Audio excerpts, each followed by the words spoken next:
I am ambivalent on that issue. I'm willing to agree with you for the simple reason that I think the real problem lies elsewhere. And since you started this campaign or this show on such a serious note, and I think two of your experts have indicated to a very dangerous precedents, and when they talked about politics, it was not so much about politicians visiting and blocking services at the hospital or adjourning the parliament. I think what they were talking about is a deeper malaise. It's all reflective of the same thing. Sure, you could say that, but I think there is fundamentally a more preposterous proposition, if I may say, and which is that this whole terrorism business is becoming untouchable. You proceed on this and you become the accused. You start saying or talking fairly about the chances of a certain community, probably members of a certain community, more prominent in this business, and you stand accused. And the secularists are out to get your goat. It's like that. Now the point is simple. Everybody has to go after whatever is wrong in the fairest of manner. You could really ask, and I really have to say, you have to thank the terrorists. They don't strike more often. I have said this so often, you really have to thank them. They can strike at will, and all they are striking at exactly. Will. And what the Prime Minister says? He says a cowardly act. And I tell you something else. The biggest cowards today are inside the government. You are unable to proceed because you are concerned about the results of the election in Uttar Pradesh.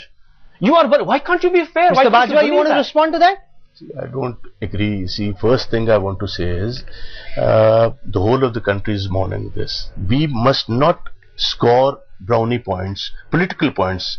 It is a national challenge for everybody. Everybody must put their heads together. We are Indians first. We could be congressmen, BJP, others later.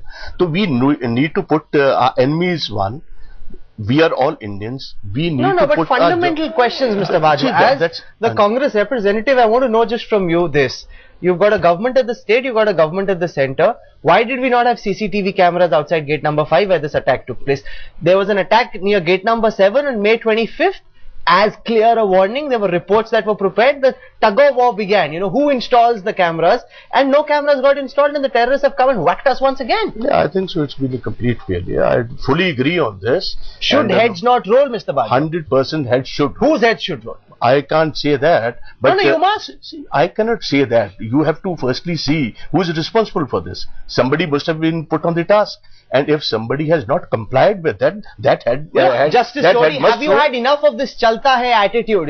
Terrorists slapped us in a light sort of fashion. There was a low intensity attack in May. We should have woken up then. The pathetic part of India's war against terror is despite being slapped, we continue to sleep only to be woken briefly when we get slapped yet again.